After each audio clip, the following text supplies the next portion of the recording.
وقال في مقام آخر والذين يبيتون لربهم سجدا وقياما.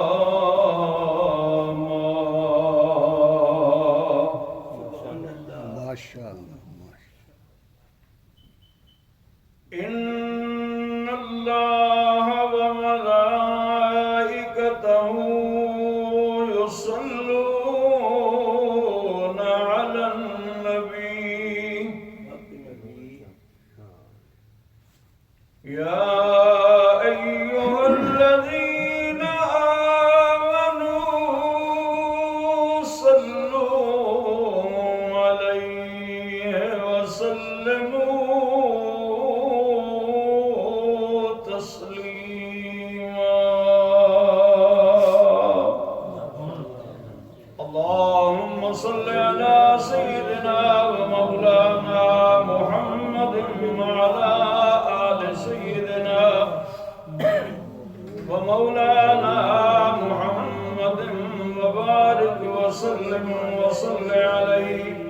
الصلاة والسلام عليك يا رسول الله وعلى آلك وأصحابك يا حبيب الله. اونچی آواز سے پڑھیں الصلاة والسلام عليك يا رسول الله وعلى آلك وأصحابك يا سيدي يا محبوب رب العالمين.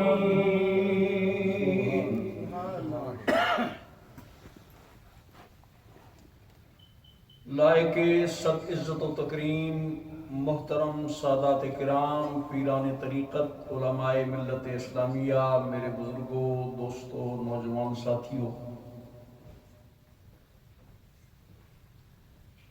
آج کے خطبہ جمعہ کے عنوان کے لیے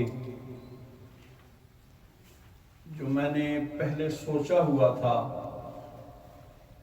وہ پہلی آیہ کریمہ ہے جو میں نے تلاوت کی ہے. چونکہ یہ ماہ متبرکہ حضور شہنشاہ بغداد پیران پیر محبوب سبحانی قطب ربانی شہباز لامکانی فرد حقانی سیدنا غوث الثقلین سید عبدالقادر جیلانی رضی اللہ تعالیٰ عنہ کا سالانہ عرس مقدس بڑی 11ویں شریف کا مہینہ ہے. جب میں یہاں نیچے آ کے بیٹھا تو قبلہ قاری صاحب نے ایک ارشاد فرمایا تو میں نے اس آیت کے بدلے ایک اور آیت آپ کے ساتھ تلاوت کی ہے. اس پر چند گزارشات پیش کرتا ہوں. اتفاق کی بات ہے کہ یہ جو 4-5 جمعے گزرے ہیں یہ میں آپ کو تو نہیں پڑھا سکا، لیکن کوئی پڑھانے کی پوزیشن میں بھی نہیں تھا. میں 4 ہفتوں سے بیمار ہوں.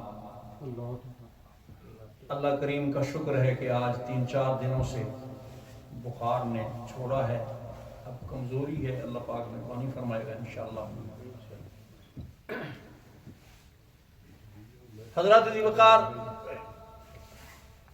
خالق کائنات فرماتا ہے والذین یبیتون لربہم، اور وہ میرے بندے جو راتیں گزار دیتے ہیں. راتیں تو سارے گزارتے ہیں، آپ جتنے سامنے بیٹھے ہوئے ہیں ماشاءاللہ سارے راتیں گزارتے ہیں. اب اس پر تبصرہ کرنے کی تو ضرورت نہیں ہے. ماشاءاللہ. لیکن میرا رب کہتا ہے راتیں گزارتے ہیں لربہم، اپنے رب کے لیے. سبحان اللہ. واہ واہ واہ سبحان اللہ. کوئی رات گزارتا ہے اپنے بچوں کی روزی کے لیے، کوئی رات گزارتا ہے کسی بادشاہ کو خوش کرنے کے لیے، کوئی رات گزارتا ہے کسی حاکم کو راضی کرنے کے لیے، کوئی رات گزارتا ہے اپنی ذہنی انٹرٹینمنٹ اور تفریح تباہ کے لیے، کوئی رات گزارتا ہے اپنے دل کی تسلی اور تشفی کے لیے۔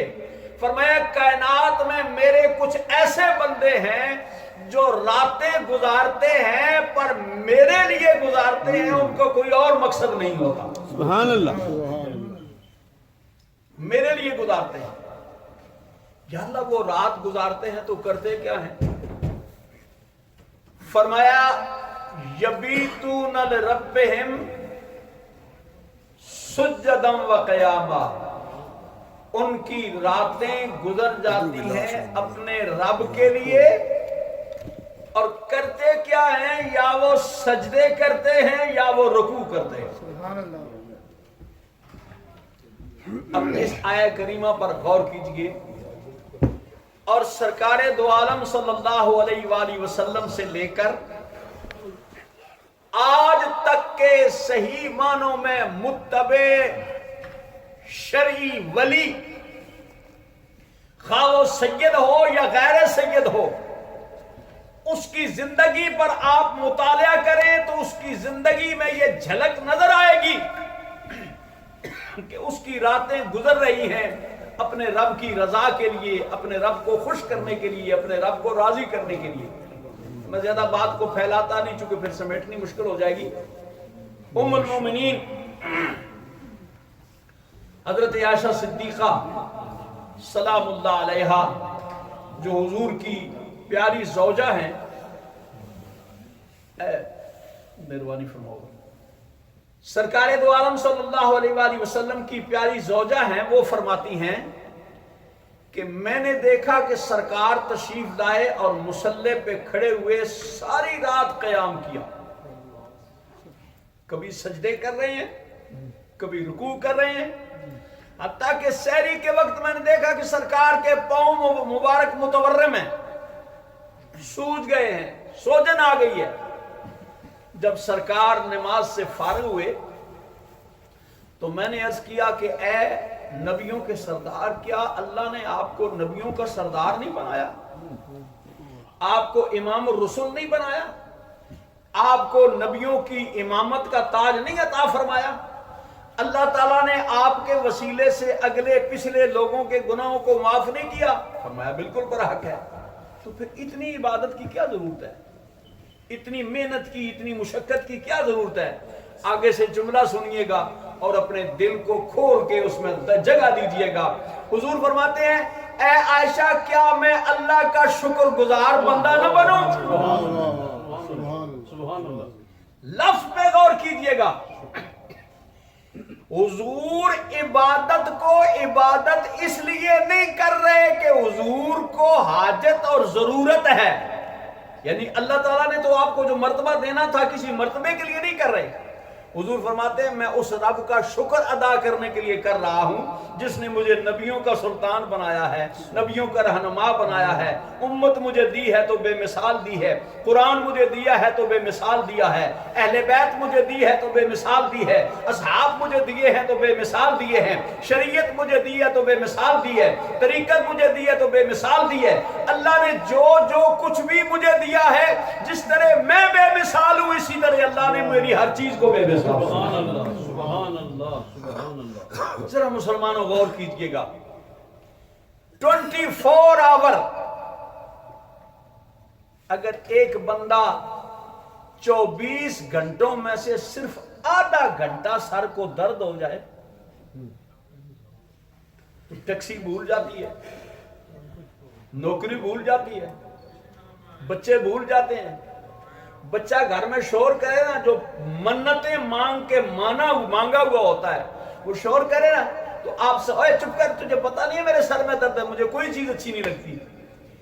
وہ مالک جو 24 گھنٹے اتنی نعمتیں عطا فرمانے والا ہے، وہ کہتا ہے میرے بندے میں نے تجھے اپنی بندگی اور عبادت کے لیے پیدا فرمایا۔ سبحان اللہ۔ حضرات عزیز وقار، حضور کی ذات سے لے کر آج کا بھی جو اللہ کا مقبول بندہ ہے، ان کی راتیں خدا کی یاد میں، خدا کے ذکر میں، خدا کی بندگی میں، خدا کی اطاعت میں گزرتی ہیں۔ بڑا مشہور واقعہ ہے، سرکار تاجدار گولڈا فاتح قادیاں لاڈلہ شہنشاہ جینا حضور سیدنا پیر میر علی شاہ صاحب گولڈی رحمت اللہ تعالی علیہ جب جا رہے تھے مکہ مکرمہ سے سفر کر کے مدینہ شریف جا رہے تھے تو رستے میں ایک وادی ہمرا ہے، وہاں پر آپ نے کچھ دیر قیام کیا، نماز پڑھی، اور عشاء کی سنتیں اور عصر کی سنتیں یہ غیر موقدہ ہوتی ہیں، پڑھ لو تو بہت بڑا ثواب ہے، بہت بڑا درجہ ہے، لیکن اگر نہ پڑھو تو گناہ نہیں ہے۔ سفر میں تھے اور سفر میں ویسے بھی سہولت ہوتی ہے، اللہ کی طرف سے رعایت ہے، نماز مختصر ہوتی ہے۔ آپ نے سوچا کہ سفر میں ہوں، رات بھی ہو گئی ہے، تو چلو عشاء کی سنتیں قضا کر دیتے ہیں، کوئی بات نہیں، روزانہ پڑھتے ہیں، ایک دن نہ پڑھی تو کون سا فرق پڑتا ہے۔ سو گئے، نماز عشاء پڑھ کے سو گئے، آنکھیں ظاہری سوئیں اور مقدر کی آنکھیں جاگ پڑی۔ نعرہ تکبیر، نعرہ رسالت، نعرہ رسالت۔ مقدر کی آنکھیں جاگ پڑی، خواب میں دیکھا تاجدار مدینہ امام الانبیاء صلی اللہ علیہ وسلم خواب میں جلوہ گر سبحان اللہ۔ پڑھنے کی ہمت تو نہیں ہے، لیکن آپ کے ذوق کے لیے ماشاءاللہ اعظم صاحب نے ایک مصرع لکھا ہے، کیا کمال کا مصرع ہے۔ اب فرماتے ہیں کہ کیڈے اچیاں بختاں والا، سبحان اللہ، سبحان اللہ۔ جدا دل بر گھر آ جاوے،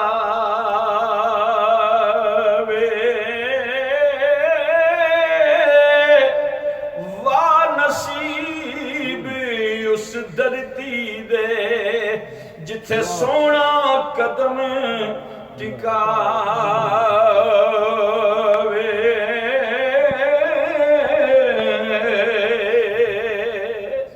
کتنے مقدر والا وہ بندہ ہے جس کو سرکار کا دیدار نصیب ہو۔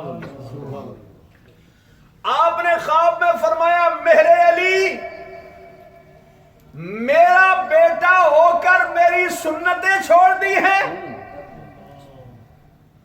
سرکار تاجدار گولڈا فرماتے ہیں اس کے بعد پھر میری جو جتنی زندگی گزری ہے، ساری زندگی میں نے کبھی غیر موقدہ سنتیں نہیں چھوڑی، کیونکہ کملی والے نے ارشاد فرمایا۔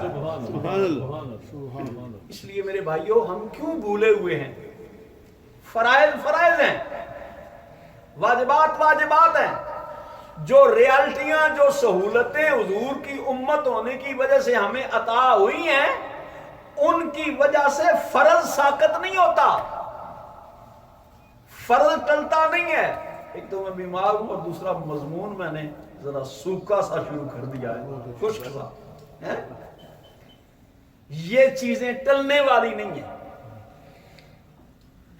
ہم جن کے مقلد ہیں، جن کے پیروکار ہیں، امام الائمہ سراج الامہ حضرت سیدنا امام اعظم ابو حنیفہ رحمت اللہ تعالی علیہ، آپ کی سیرت پڑھیں، آپ کا کردار پڑھیں۔ آپ کی سیرت میں لکھا ہوا ہے کہ آپ نے 15 سال ایک ٹانگ پہ کھڑے ہو کر الحمد سے لے کر والناس تک پورا قرآن مجید تلاوت کیا۔ سبحان اللہ۔ یہ سوکھی بات نہیں ہے۔ قبلہ حافظ صاحب کے پیچھے الحمدللہ میں نے 3-4 سال بلکہ زیادہ ٹائم نماز تراویح پڑھی ہے۔ دیکھا پہلے دنوں میں مجمع خوب ہوتا ہے، جب ذرا 2-4 رکعتیں گزر جاتی ہیں تو پھر ڈلنا شروع ہو جاتا ہے، اور جب پھر آخری دن ہوتے ہیں نا، چھوٹی چھوٹی صورتیں رہ جاتی ہیں تو پھر مجمع بڑھ جاتا ہے۔ ذرا سنیے، جو مالک 24 گھنٹے اتنی نعمتیں دینے والا ہے، ہم سال میں ایک قرآن سنتے ہوئے پریشان ہوتے ہیں۔ ہمارے امام نے 15 قرآن مجید، اور وہ بھی ایک ٹانگ پہ کھڑے ہو کر تلاوت کرتے۔ یہ جن کا مہینہ ہے، جن کو ہم بڑی 11ویں والے بڑے پیر صاحب کہتے ہیں، 11ویں بڑے شوق ذوق سے محبت سے دیتے ہیں، کبھی 11ویں شریف کا ناغہ نہیں کرتے۔ سرکار شہنشاہ بغداد نے 40 سال عشاء کے وضو سے صبح کی نماز پڑھی۔ سبحان اللہ، سبحان اللہ۔ 40 سال عشاء کے وضو سے صبح کی نماز پڑھی ہے، اور 40 سال وضو کا عشاء کے وضو سے صبح کی نماز پڑھ کے حضرت شیخ سعدی رحمت اللہ تعالی علیہ فرماتے ہیں کہ میں کعبہ شریف کے اندر تھا، میں نے دیکھا کہ کعبہ شریف کے غلاف کو پکڑ کر ایک بندہ اتنا زار و قطار رو رہا ہے، اتنی آہو زاری کے ساتھ رو رہا ہے کہ میں حیران ہوا کہ یہ بندہ کون ہے جو اتنے درد سے رو رہا ہے، اتنی کیفیت سے رو رہا ہے۔ فرماتے ہیں میں قریب گیا تو وہ پتہ ہے کیا رہے ہیں، کہتے ہیں اے میرے رب، میرے مالک، اگر تو نے مجھے قیامت کے دن بخشنا نہیں، مجھے معاف نہیں کرنا، تو میرے مولا میری درخواست ہے قیامت کے دن مجھے نابینا کر کے اٹھانا تاکہ میں اپنے نانے کے سامنے شرمندہ نہ ہوں۔ آپ فرماتے ہیں جب میں قریب گیا، وہ دعا سے فارغ ہوئے، دعا اختتام کو پہنچی، تو میں نے قریب جا کر پوچھا کہ آپ کون ہیں؟ فرمایا پوچھنے والے مجھے لوگ سید عبد القادر کہتے ہیں۔ آپ سوچنے لگے کہ جس ہستی کو اللہ نے اتنا کمال دیا، اتنا عروج کیا ہے، سلطان الانبیاء، سلطان الاولیاء بنایا ہے، ان کی عاجزی کا یہ عالم ہے، ان کی زاری کا، ان کی عبادت کا، ان کی ریاضت کا یہ عالم ہے کہ وہ اس طرح زاری کے ساتھ رو رہے ہیں کہ مالک مجھے بخش دے۔ تو میں اور آپ کس حیثیت میں ہیں، کس پوزیشن میں ہیں؟ یہ مالک کا کرم ہے کہ رب نے ہمیں اتنی نعمتیں، اتنی عظمتیں اور اتنی شانیں عطا فرمائی ہیں۔ وہ شہنشاہ بغداد جن کو اللہ نے یہ مرتبہ دیا ہے کہ کوئی ولی نہیں بن سکتا جب تک سید عبد القادر جیلانی اس پر مہر نہ لگائے۔ سبحان اللہ اکبر۔ ان کی شان یہ ہے کہ مولانا روم فرماتے ہیں کہ غوث اعظم متقی ہر آن میں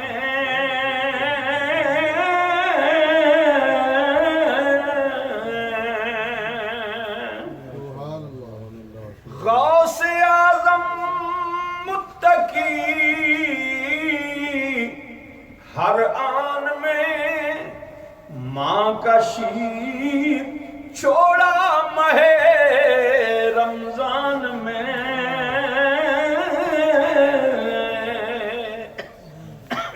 آپ کی والدہ ام الخیر ارشاد فرماتی ہیں جب سے میرا بیٹا پیدا ہوا ہے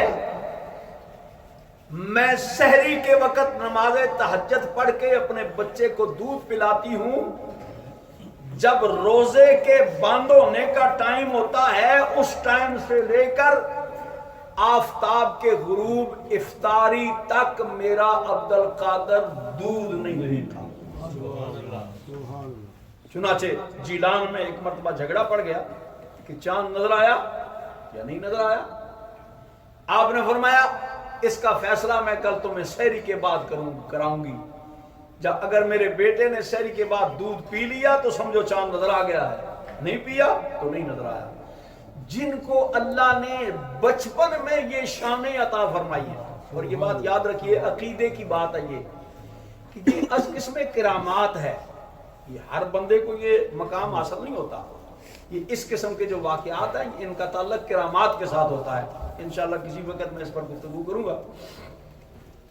فرمایا والذین یبیتون لربہم سجدا وقیاما، میرے بندے راتیں گزارتے ہیں، عبادت کرتے ہیں، ریاضت کرتے ہیں، اور میری یاد میں اتنے گم ہوتے ہیں، میری یاد میں اتنے مستغرق ہوتے ہیں کہ وہ میری یاد میں فنا ہو جاتے ہیں۔ ان کے لوں لوں سے میرے ذکر کی، میرے فکر کی اور میری یاد کی آواز آتی ہے۔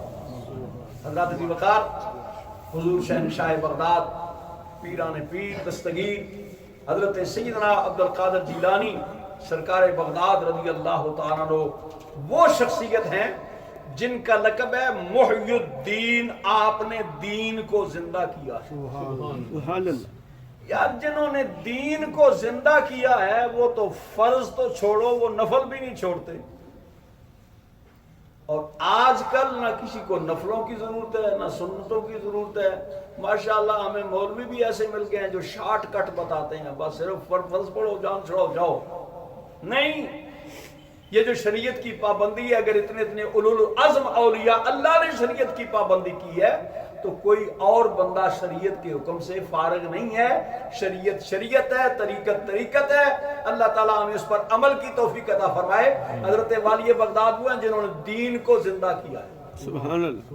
آپ فرماتے ہیں بچپن کا وقت ہے، میں جاتا ہوں مکتب، تو رستے میں جاتے ہوئے جب میں بچوں کو کھیلتا ہوا دیکھتا ہوں ادھر ادھر، تو میرے دل میں جذبہ پیدا ہوتا ہے، خیال آتا ہے یار میں بھی تو بچہ ہوں، مجھے بھی تو کھیلنا چاہیے، میں بھی تو ان میں شامل ہو جاؤں۔ فرماتے ہیں جب میں شامل ہو کر ادھر چلنے کی کوشش کرتا ہوں تو ہاتف غیبی سے آواز آتی ہے، عبد القادر ہم نے تجھے اس کام کے لیے پیدا نہیں کیا، ہم نے تجھے اپنی یاد، اپنی بندگی اور دین کو زندہ کرنے کے لیے پیدا کیا۔ سبحان اللہ۔ فرماتے ہیں کہ الیہ یا مبارک کی صدا آتی تھی بچپن میں، الیہ یا مبارک کی صدا آتی تھی بچپن میں، یہیں سے دیکھ لے ملک تو رتبہ غوث اعظم کا، سبحان اللہ۔ یہیں سے دیکھ لے ملک تو رتبہ غوث اعظم کا۔ تو آپ کا لقب ہے محی الدین، آپ نے دین کو زندہ کیا۔ حضور والی بغداد فرماتے ہیں کہ میں ایک مرتبہ اپنے مکتب، اپنے مدرسے میں بیٹھا ہوا ہوں، اور ایک بندہ آیا جو بد عقیدہ تھا، اس کا عقیدہ درست نہیں تھا۔ مجھے آ کے کہتا ہے عبد القادر آپ کے نانے کی سنت ہے کہ اگر کوئی بندہ دعوت دے تو انکار نہیں کرنا چاہیے۔ آپ نے فرمایا بالکل سنت ہے۔ وہ عرض کہتا ہے میں آپ کو دعوت دیتا ہوں کہ میرے گھر تشریف لائیں اور میرے گھر آ کر کھانا تناول کریں۔ سبحان اللہ۔ حضور والی بغداد فرماتے ہیں میں نے ایک مرتبہ سوچا اور قلب پہ توجہ دی، تو ارشاد ہوا کہ جاؤ وہاں جانے میں دین کی بلندی ہے، سبحان اللہ۔ دین کی عظمت ہے۔ فرماتے میں چل پڑا، دعوت قبول کر لی، اپنے بیٹے، بڑے بیٹے سیدنا عبد الرزاق گیلانی کو اپنے ساتھ لیا، اور جب ان کے گھر میں پہنچے دسترخوان لگا ہوا ہے، سارا کھانے پڑا ہوا ہے، جو اس وقت کے مطابق جو کھانے تھے وہ سارے کھانے پڑے ہوئے ہیں۔ جب ہم کھانے پہ جا کر دسترخوان پر بیٹھ گئے تو گھر والے نے ایک چھوٹا سا مٹکا لا کے سامنے ایک دسترخوان کے کونے پہ رکھ دیا۔ آپ نے کھانا شروع نہیں کیا، اور ظاہر ہے کہ بڑے اس زمانے کے لوگ مؤدب ہوتے تھے، جب تک کوئی بڑا شروع نہ کرے چھوٹے نہیں شروع کرتے تھے۔ آپ نے جب تک کھانا شروع نہیں کیا تو کسی نے ہمت نہیں کی کہ کھانا شروع کرے۔ آپ نے یوں مراقبہ کیا، مراقبہ کر کے فرماتے ہیں سید عبد الرزاق اٹھو، اس مٹکے کا ڈھکن کھولو۔ سیدنا عبد الرزاق فرماتے ہیں میں آگے بڑھا، مٹکے کا ڈھکن کھولا، جیسے ہی ڈھکن کھولا تو کیا دیکھا کہ اندر ایک بالکل معذور اپاہج بچہ ہے، جو آنکھوں سے معذور ہے، ہاتھوں سے معذور ہے، پاؤں سے معذور ہے، بس بالکل گوشت کا لوتھڑا ہے، اور پڑا ہوا متجسس نگاہوں سے دیکھ رہا ہے۔ کوئی میری دستگیری بھی فرمائے گا، کوئی مجھ پر بھی کرم فرمائے گا، مجھ پر بھی کوئی مہربانی فرمائے گا۔